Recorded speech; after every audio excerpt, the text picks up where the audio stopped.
Awakening to the strains of violin music reverberating through my garden, I momentarily suspected it was a dream.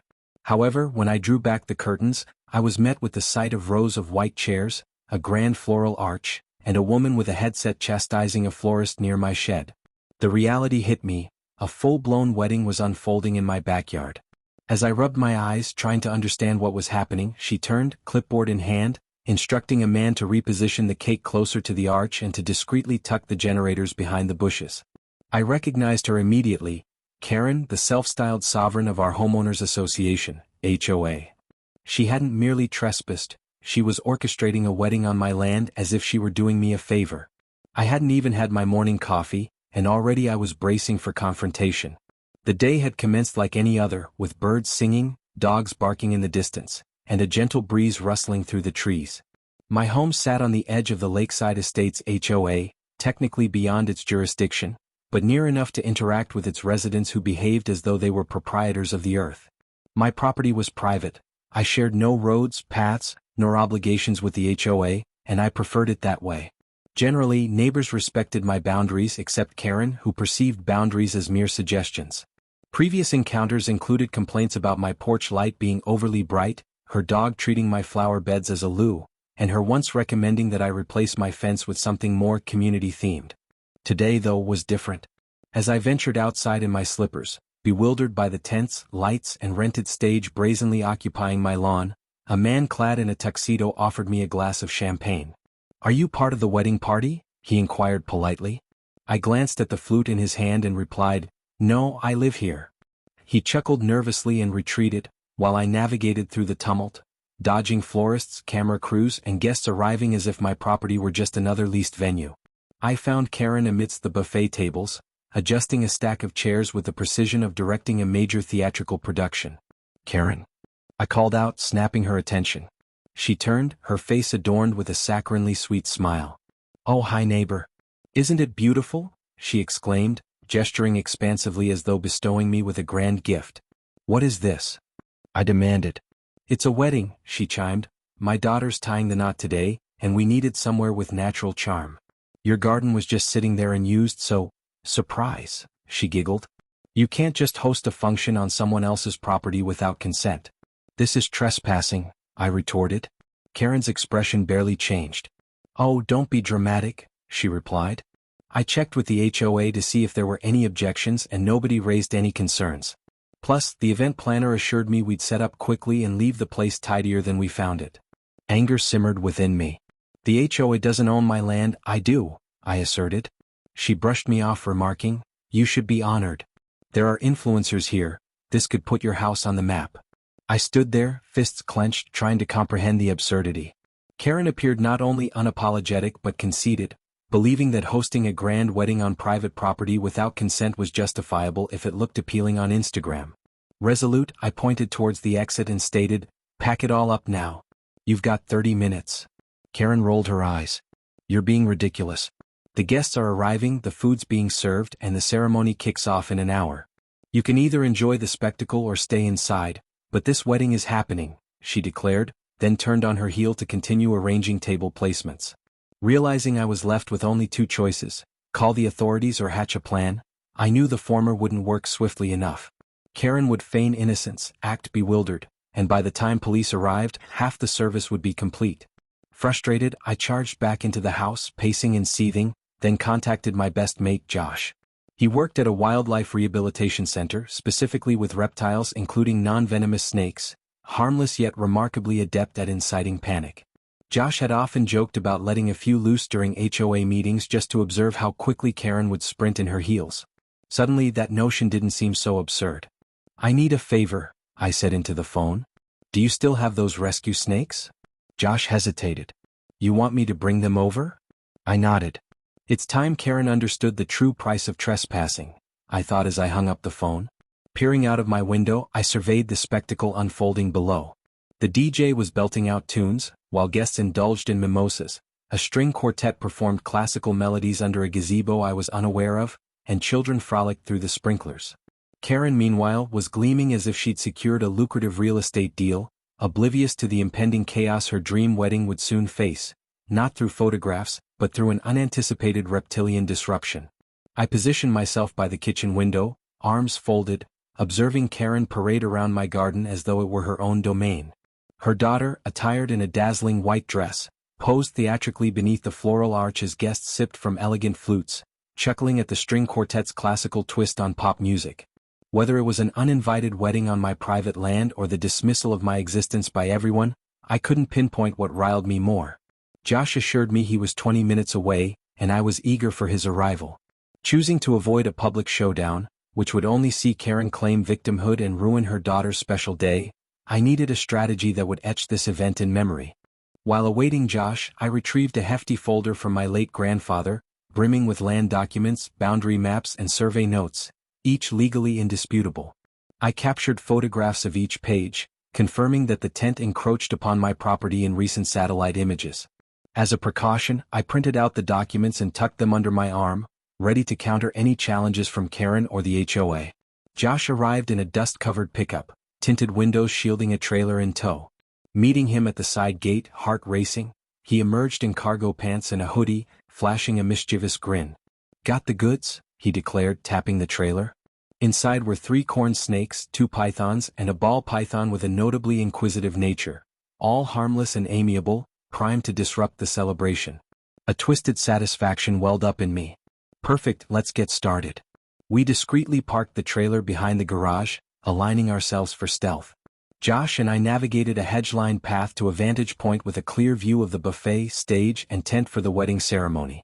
Keeping low, we moved akin to orchestrating a heist. Josh handed me 2 lightweight crates, each equipped with ventilation holes and a latch. The snakes inside, tongues flicking, remained tranquil amid the nearby bustle. "Place them carefully and open the lids when the ceremony begins," Josh advised. "They'll naturally slither out when curious." Karen continued orchestrating the scene, loudly asking guests to tweak the guestbook table placement for optimal lighting. Oblivious to our stealthy maneuvers, she didn't spot us ducking behind a catering truck or slipping beneath the tent. I positioned a crate beneath the buffet table, while Josh placed another beneath the platform near the speakers. We secured the last crate near the gazebo, tucked under a potted plant. Double-checking the latches, ensuring the snakes had sufficient room to emerge once the lids were loosened, we crept back into the house, adrenaline coursing through us. From the living room window, I had a clear view of the festivities as Josh set up his GoPro to capture the impending bedlam. Comfortably settled on the couch, coffee in hand, I awaited the inevitable unravelment. Noon arrived, marking the start of the ceremony. A suited man took his place under the arch, clearing his throat as Karen's daughter proceeded down the aisle with a bouquet pricier than my vehicle. Guests stood and clapped. Karen dramatically dabbed her eyes with a lacy handkerchief. The groom brimmed with anticipation, and the music transitioned to a slow, romantic tune, a scene almost too idyllic. Josh glanced my way, brow raised, and I nodded in response, signaling further action. Together we awaited the chaos. Josh had cleverly connected servo motors to the crate latches, causing the trio of containers to unlock smoothly. The chaos began with an unexpected scream. A young boy reached for a mini cupcake but instead discovered a corn snake winding itself around the table leg, leading to his plate crashing to the floor as he darted away yelling, "Snake!" Initially, laughter filled the air, everyone believing it to be a harmless prank or a toy. The amusement was swiftly interrupted by a second and more piercing scream from a bridesmaid who noticed a ball python wrapped near the punch bowl. Guests began to retreat in panic, causing chairs to tumble and the echoes of screams to multiply. Within moments, pandemonium ensued, with people fleeing in all directions. A mishap left a woman falling into the punch bowl due to the hem of her dress while a gentleman's white tuxedo bore the aftermath of a red wine accident. Nearby, a camera crew abandoned their equipment as they hurried away from the buffet. Karen, spinning around in sheer terror, witnessed the groom shouting, "What on earth is that?" as he pointed toward a lengthy python slithering across the stage. Karen's complexion turned ashen as she clutched her daughter and pulled her away from the arch. The ceremony officiant staggered backward, losing footing atop a pile of overturned chairs. Some guests took refuge atop tables, while others frantically rushed towards the street. The quartet abruptly stopped playing, with one violinist letting out a scream as a corn snake wriggled between her legs, transforming the entire spectacle into a slow-motion calamity from which eyes couldn't turn away. Josh observed the chaos with amusement from a window, recording it all as though it were a scene from a mischief-filled TV show. "They're perfectly fine," he said. "The snakes are just enjoying themselves." The laughter was nothing short of cathartic, a feeling of satisfaction he hadn't experienced in years. Meanwhile, Karen was desperately shouting for assistance from animal control, her hair frizzing in the heat as she stumbled amidst the remnants of her once idyllic celebration, her daughter sobbing beneath the gazebo, the wedding now completely undone. I stepped out casually, a cup of tea in hand, and leaned against the railing. Karen's eyes met mine in fury. "Did you do this? You brought snakes to my daughter's wedding?" she screamed. Taking a leisurely sip, I replied, "Are you referring to my backyard?" Her face fell. "You've ruined everything," she shrieked. I simply shrugged. "I did warn you, you chose not to heed my advice." Before her anger could erupt further, a truck arrived, lights flashing, bearing the relief she sought. Karen rushed toward them, begging for salvation, only to falter at the sight of Mason, Josh's colleague, stepping down in uniform. He surveyed the scene with composure. "These snakes aren't wild. They're tagged rescues from a local rehab initiative, merely enjoying the sunshine." Karen's eyes widened with incredulity. "You're defending them?" Mason replied calmly, "They're not causing harm. And frankly, you're trespassing." Her shriek reverberated throughout the yard as a smile crept upon my face. The snakes hadn't harmed anyone, yet they had achieved exactly what I desired, transforming Karen's ideal wedding into a serpentine debacle, and the beauty of it all lay in its legality. Still leaning against the porch railing, sipping my tea, I watched the commotion unfold across my garden. Although chaos persisted, guests continued to scream and scramble to escape the innocuous rescue snakes, clambering over each other, tripping on folding chairs and decorative vines. The once pristine white wedding location resembled a battlefield. Half of the buffet lay overturned, the floral arch was askew, and countless tables were toppled. Nearby, the grand three-tiered cake lay collapsed, smeared across the grass, a symbol of dashed hopes and unrealized dreams. It was a sight to behold, not out of malice, but as restitution for the arrogance, the trespass, and the months of Karen's entitlement leading to this marvelous moment of chaos. Inside, Josh continued to film from various angles, capturing every delightful instant. A GoPro mounted on the window ensured the footage was impeccable. Guests screaming in their formal attire, the bride sobbing, Karen flailing as if pursued by sinister forces, while snakes glided peacefully past paper plates and champagne flutes as if on a casual nature walk. Josh chuckled, zooming in on Karen slipping on spilled punch and landing with a splash, strawberries scattering around her. "Oh dear," he said amidst laughter, "if this doesn't go viral, nothing will." I remained silent, engrossed in observing Karen's expression as she realized Mason from animal control wasn't siding with her. This moment alone was worth all the careful planning. Mason's face was flushed with anger, her outfit marked with grass stains and something suspiciously purple. "You need to remove these snakes," she shouted. "They're attacking people." Mason remained calm, arms folded. "In fact, they're merely exploring and are harmless. They're neither aggressive nor venomous. No one has been injured, and you're on private property where these animals are perfectly allowed." Karen blinked in disbelief, her mouth opening and closing like a fish. "Private property? This is the HOA's communal land," she asserted. Mason produced a clipboard. "According to these land records, this garden belongs solely to the gentleman standing right there," gesturing towards me. Karen turned to me with fury blazing in her eyes. "You did this," she accused. "You sabotaged us." I remained unruffled. "No," I replied quietly. "You intruded on my property and organized an entire wedding without my consent, ignoring my warnings. I simply let nature take its course." As realization dawned, Karen was silent for the first time all day, her mouth shut tight, hands trembling as she looked around like a captain realizing her ship had already sunk. Her daughter approached, mascara streaked down her cheeks. "Mum," she whispered, "why didn't you just book a venue?" Karen turned to her, muttering about HOA parks being pricey and how this backyard wasn't being utilized. Her daughter said nothing more, walking off past the toppled cake, leaving muddy footprints behind, removing her veil as she departed. Piece by piece, Karen was being abandoned by the very people she intended to impress. Meanwhile, Mr. Whitmore, the HOA president, arrived, likely responding to frantic calls from residents. A short, ill-tempered man, his polo shirt tucked too tightly into khakis, he surveyed the chaos with dismay, mumbling about liability and insurance. Upon spotting me, he approached, attempting cordiality. "Sir," he began, "we did not endorse this event. Let me make clear, we had no hand in this wedding on your property." I raised an eyebrow. "Really?" Because Karen told me the HOA was aware and granted verbal approval. Whitmore's eyes widened. She said what? He turned, shouting at Karen amidst the tumult. You said we authorized this? Karen stammered. Well, I presumed it was fine. I mentioned it at the last meeting and no one objected. Whitmore nearly turned purple. That's not authorization, Karen. That's you addressing yourself during a landscaping update. Guests began congregating near the exit, eager to leave before the snakes settled in another sunny spot. I watched as some women lifted their skirts to tiptoe past flower beds, while others discreetly navigated through shrubs to avoid retracing their steps. The DJ, who had abandoned his post, returned quietly, attempting to gather his equipment without attracting the attention of nearby pythons. Karen, now thoroughly deflated, sat in a broken chair clutching a champagne glass, her dress drenched, makeup streaked, her expression hollow. She appeared to have aged a decade in just an hour, and I couldn't help but feel a blend of amusement and pity, though more amusement. By late afternoon, the snakes were carefully retrieved by Josh and Mason, coaxed back into their crates with a gentle touch and snacks. They're going to sleep well tonight, Josh remarked. This has probably been their most thrilling day in weeks. He winked at me. Thanks for the adventure. I nodded, patting him on the shoulder. Tell them thank you for their service. Josh chuckled, loading the crates into his trailer, offering one last glance at the garden before departing. I realized that today would be legendary, though I hadn't anticipated the extent. Later that evening, Josh sent a message, uploaded the footage titled, Karen appropriates backyard for wedding, gets ambushed by snakes, already gaining traction with 12K views. Comments are priceless.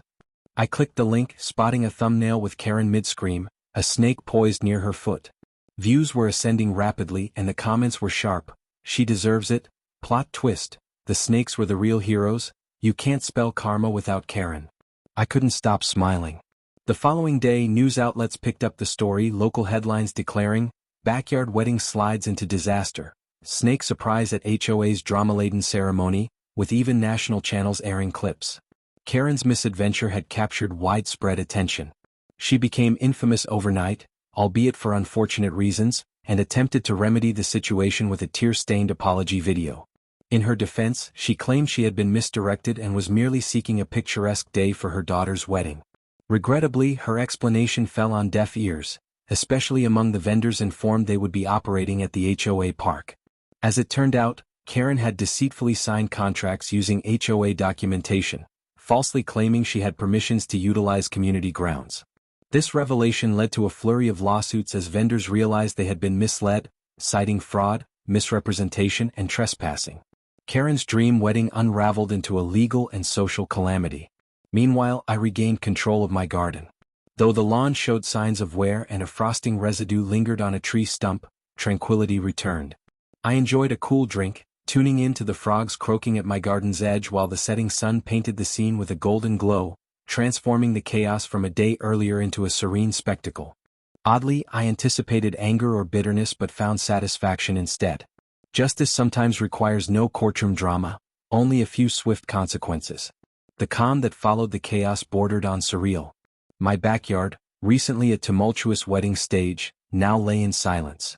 The chairs were stacked neatly, flower petals dotted the lawn like war-torn confetti, and the once pristine wedding arch leaned askew, crushed when a guest fled from a snake encounter. To some, this might seem disastrous, but to me it was a bizarre form of peace, intertwined with the remnants of unwarranted arrogance and surprising justice. What caught me off guard was the rapid and wide-reaching aftermath of Karen's deeds. The next morning, the HOA president, Mr. Whitmore, returned bearing a conciliatory demeanor quite distinct from his usual condescending manner during our past encounters. Approaching me with a folder, he appeared apprehensive, clearly prepared for damage control. I wish to extend a formal apology, he began, avoiding direct eye contact. Karen acted without any authorized approval. Our review of the HOA meeting minutes shows there was neither discussion nor vote sanctioning her use of your garden. I initially stayed silent, allowing him to feel uncomfortable. You're likely aware, he continued, that several vendors are considering legal action, and the HOA has initiated an internal investigation. After a pause, I replied, sounds like Karen's issue, not my concern. Relieved, he nodded, eager to ensure I didn't blame the HOA. Understood, completely fair. We propose installing a privacy fence between your property and HOA land, at our expense, as a gesture of goodwill. I pondered this offer.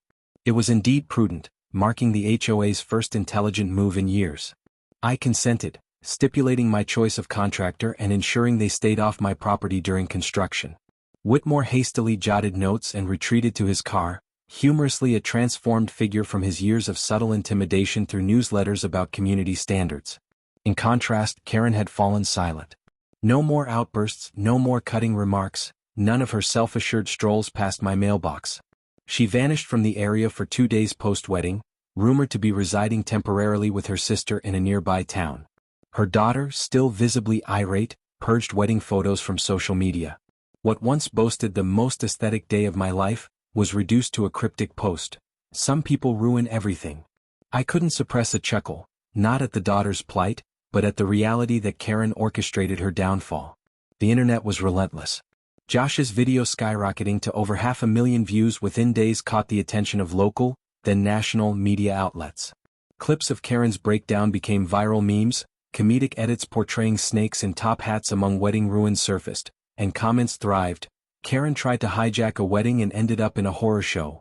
Snakes 1, Entitlement 0. Someone even auto-tuned her screams into a remix. Though I hadn't requested Josh to follow up, he delivered one depicting the calm, harmless nature of the snakes. He narrated it while cradling a ball python, explaining his team's efforts to rescue neglected reptiles, inadvertently spotlighting this incident. Awareness of their program's success led to an influx of donations, enabling the rescue center to enhance their enclosures, purchase medical equipment, and broaden their outreach efforts. Meanwhile, Karen faced turmoil. Once renowned as the unofficial queen of the Homeowners Association, she found herself unwelcome. A discreet petition circulated among the residents, calling for her removal from the board, amassing over half the neighborhood's signatures in a week. Her social media accounts were locked, and her husband, typically silent, was now reportedly incensed by the mounting lawsuits and legal fees. Every vendor wronged by her deceptive practices sought reparations for misrepresentation, wasted hours, and property damage. Even the DJ laid a claim for a broken speaker. Karen's dominion of entitlement was collapsing more swiftly than the crumbling cake at her daughter's ill-fated ceremony. Then came the significant turning point. A week post-wedding, Karen arrived at my door. Her eyes were bloodshot, her hair casually tied back, absent were her usual exaggerated outfits. Initially, I hardly recognized her. She seemed worn and defeated. I answered the door, remaining silent with arms crossed. She stood, awkwardly quiet, before finally uttering, "I came to apologize." Her voice was meek. "I didn't foresee it spiraling like that. I didn't expect you to retaliate." "Retaliate?" I asked, tilting my head. "You mean defend my own land?" She glanced downward. "I was wrong. I shouldn't have used your yard. I assumed it would be fine for just a few hours, unaware of its seriousness." The silence lingered while she fidgeted uneasily. "Now with legal pressures, public embarrassment, and your family turning against you, you realize?" She nodded, swallowing hard. "I simply wanted the day to be perfect." I stifled laughter, and imagined trespassing and deceit would achieve that? She was silent. Eventually she murmured, "I just wanted to apologize, that's all." As she began to leave, I stopped her. "Next time you want something, Karen, ask. Don't assume, don't take, and certainly do not bring a wedding to someone's yard without permission." She walked away, her shoulders slouched, disappearing around the corner like a shadow receding from the spotlight. Later that evening, the fence crew arrived, equipped with tools and materials ready to establish the boundary.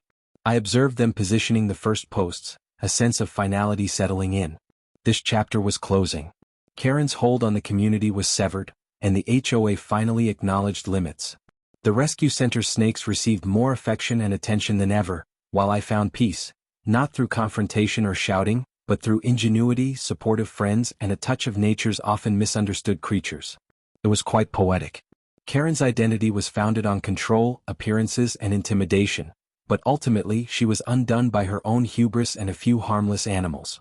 No shouting from my end, no lawsuits, just a clear message delivered in the most unforeseen manner. While the neighborhood would eventually resume normality, her tale would endure online as a cautionary account of entitlement encountering unexpected repercussions. A week had elapsed since the notorious wedding day, and the chaos it unleashed across my garden had become a peculiar local legend. The new fence neared completion, tall and sturdy, constructed by contractors who avoided idle chatter yet worked effectively. Observing the fence rise with each hammer strike marked the end of a chapter that had lasted far beyond its welcome. I had always yearned for a serene, uncomplicated existence. The very reason for purchasing this property on the HOA's perimeter where their rules were not imposed and the land was solely mine. Yet peace was something Karen couldn't abide. She had to test it, trample it, adorn it with decorations and furniture, and then feign surprise when it unraveled. Now, however, she was silent. Her habitual daily parades past houses, offering unsolicited counsel, ceased.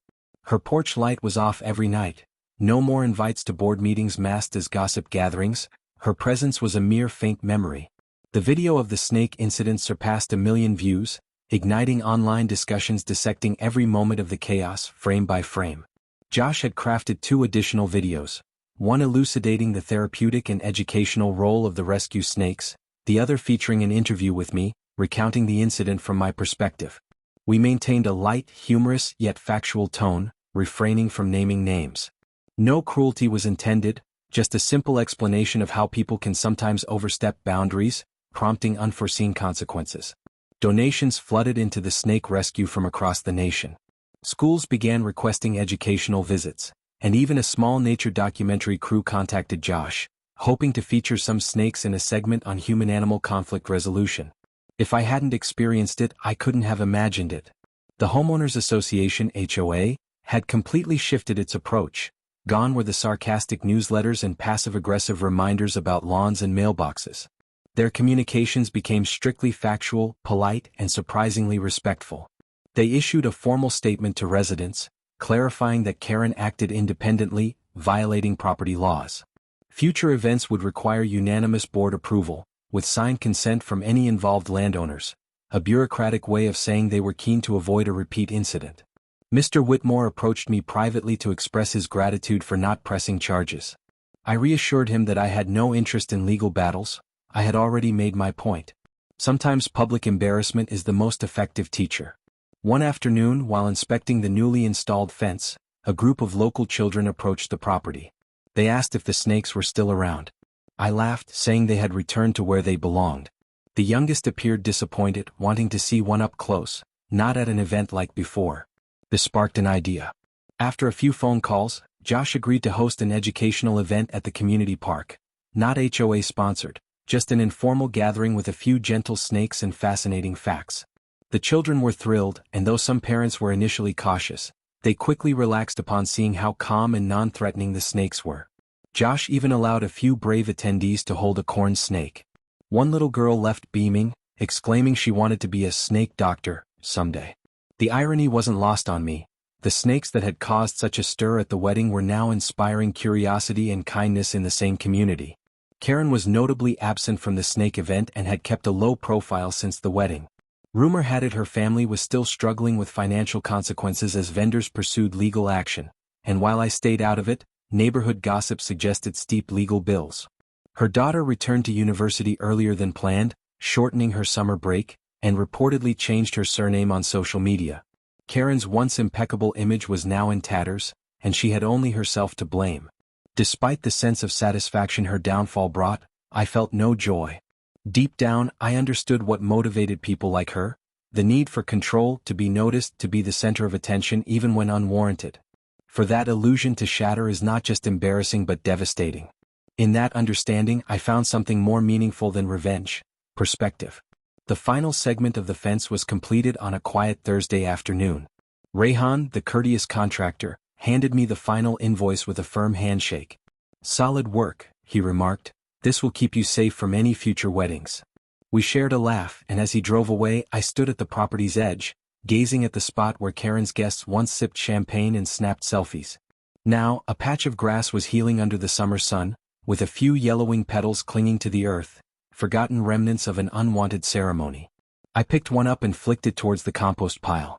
That evening, seated on my porch with crickets chirping and the scent of jasmine wafting through the night, a serene peace enveloped me. Not only because the chaos had subsided but because something positive had emerged from it. The snake rescue thrived, the community learned a valuable lesson, and perhaps, just perhaps, Karen would reconsider her worldview. The internet would eventually move on. Memes and scandals would fade, replaced by the next viral sensation. But here, in this little haven, tranquility reigned at last. As I sipped my tea and leaned back in my chair, I mused about the snakes, how misunderstood yet composed and graceful they remained amidst human chaos. Perhaps they were not the chaos itself, but the clarity highlighting how sometimes unexpected events uncover the truth better than anticipated, much like something that slithers instead of walks.